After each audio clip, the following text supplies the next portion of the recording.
Hi, my name is Lonnae. Welcome into my series into the world of Black musicals, their history, and hopefully at the end of the series we can actually consider the question of what is a Black musical.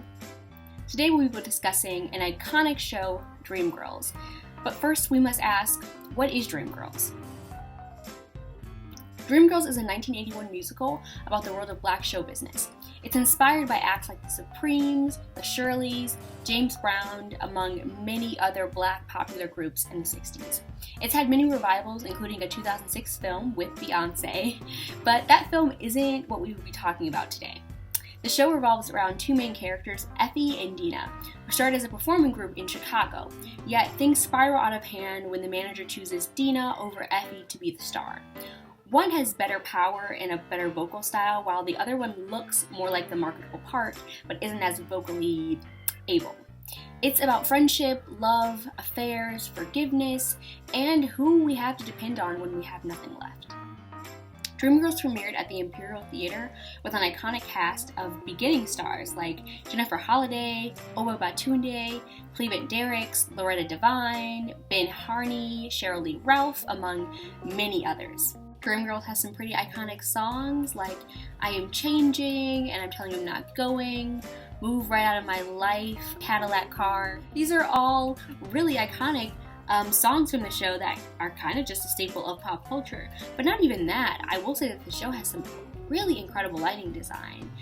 Theron Musser was a very popular lighting designer who did a lot of shows like A Chorus Line and Dreamgirls. She was known for creating more like concert-like lighting, so you'll see lots of like open lighting, you'll see the lighting exposed, there's no curtains, there's nothing like that. It's a very exposed stage for the actors to play on and dance in, which makes a lot of sense for this show. I mean, also, the choreography is amazing, but again, it's Michael Bennett, so it should be amazing. Yet, can this show even be considered a Black musical? While it does have a largely Black cast, its creators were filled with Henry Krieger as the composer, Tom Ian as a lyricist and librettist, Robin Wagner as a scenic designer, Theoni V. Aldridge as the costume designer, Theron Musser on lighting, and it was directed and choreographed by the incredible Michael Bennett. All of these creatives are insanely talented, and I want to shout out all of the incredible work that's done by the entire team. I don't think that there's anything inherently wrong with white creatives playing a part in creating Black shows, but in this case, it does oftentimes do the show a disservice.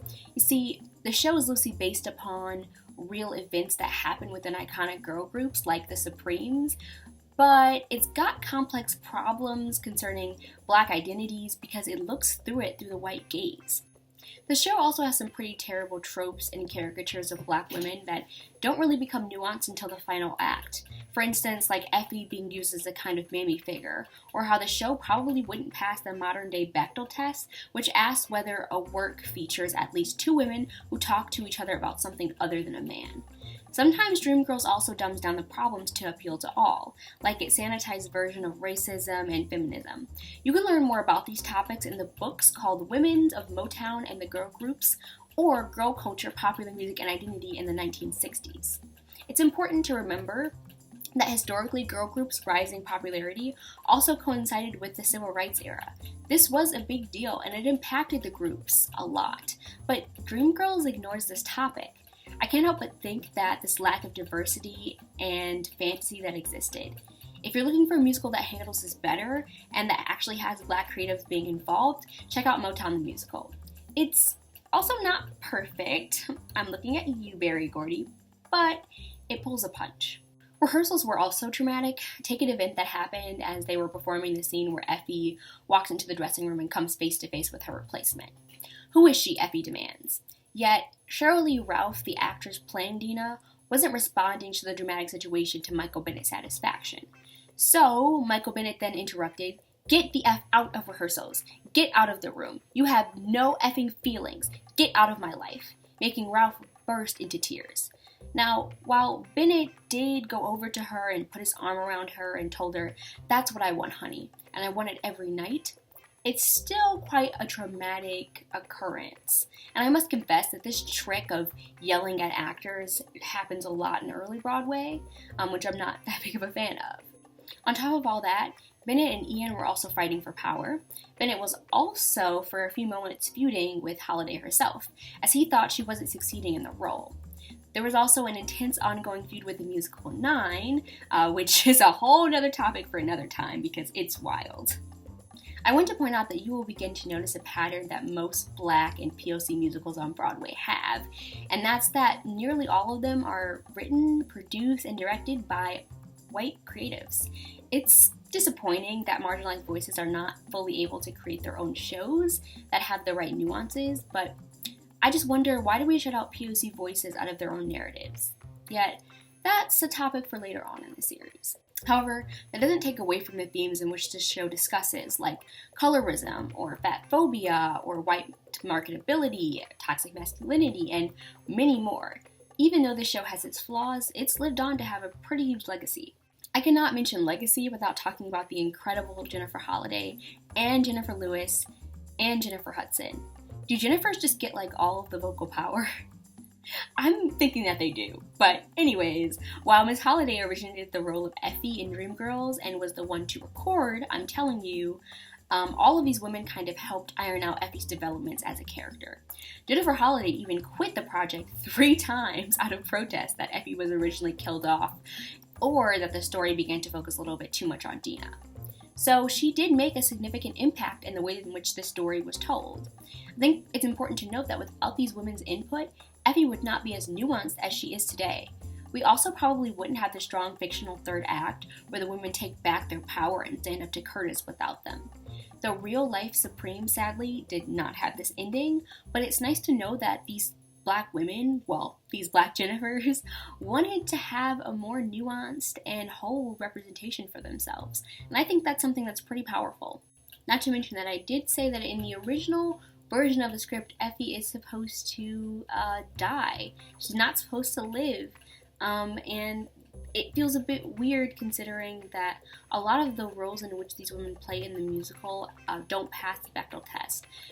Which basically means that their whole arc is centered around the men in their lives, which makes them feel less whole.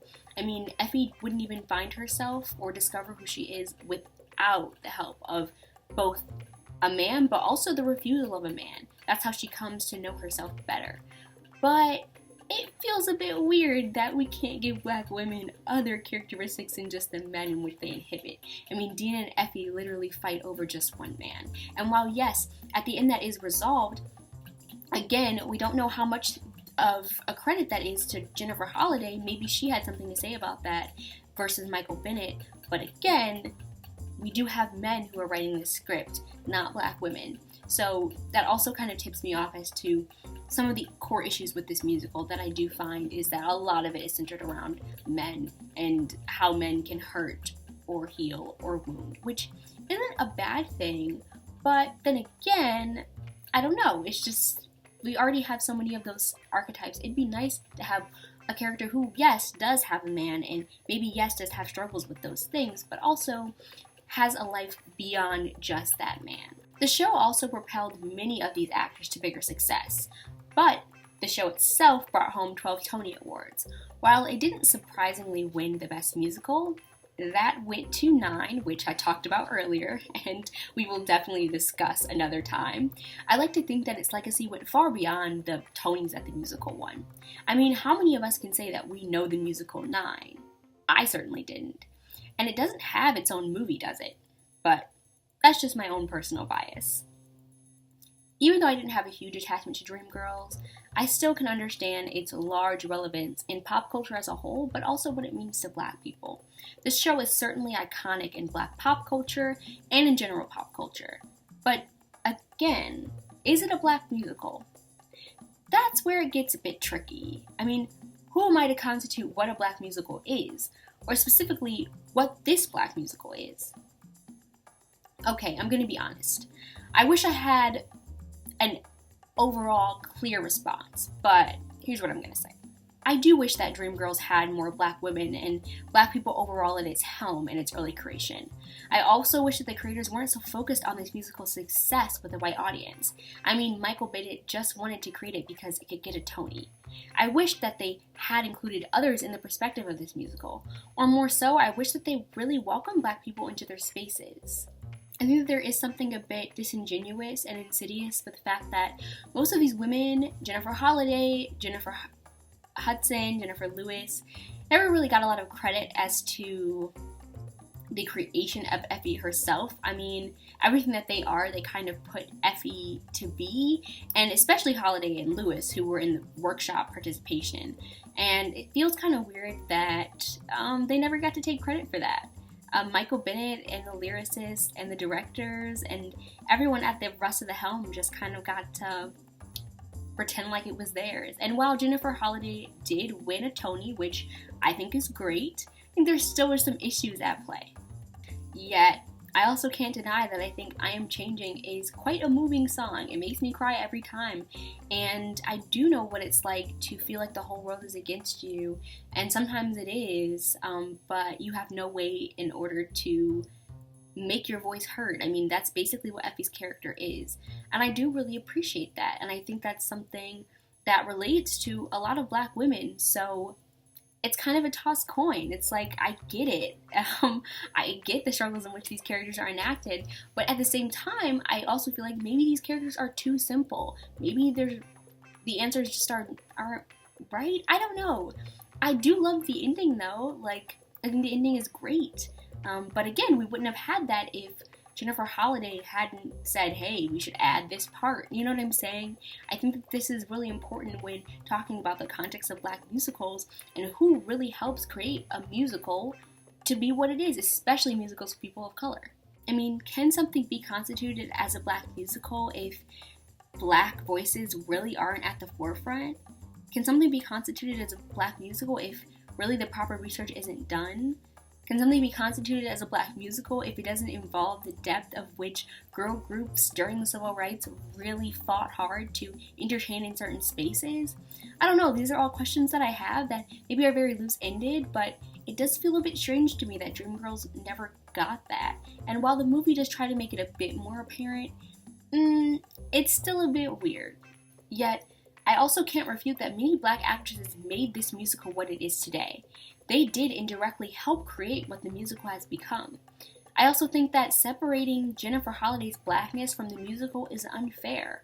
While Effie is not Holliday, she put a lot into this portrayal. I mean, Holliday quit 3 times just because of how passionate she was. And because of that, Effie is who she is. I mean, Dreamgirls paved the way for other musicals that featured more complex Black women. And I can't take away from all that they did for that. So, in terms of this musical being Black enough, what I'll say is if it means something to you as a Black person, then it can be a Black musical. I know that's not a very easy answer, but who said that being Black was easy either? It's all complicated, it's all gray area, but I promise that next week I'll have maybe a more defined answer on what a Black musical is. Or will I?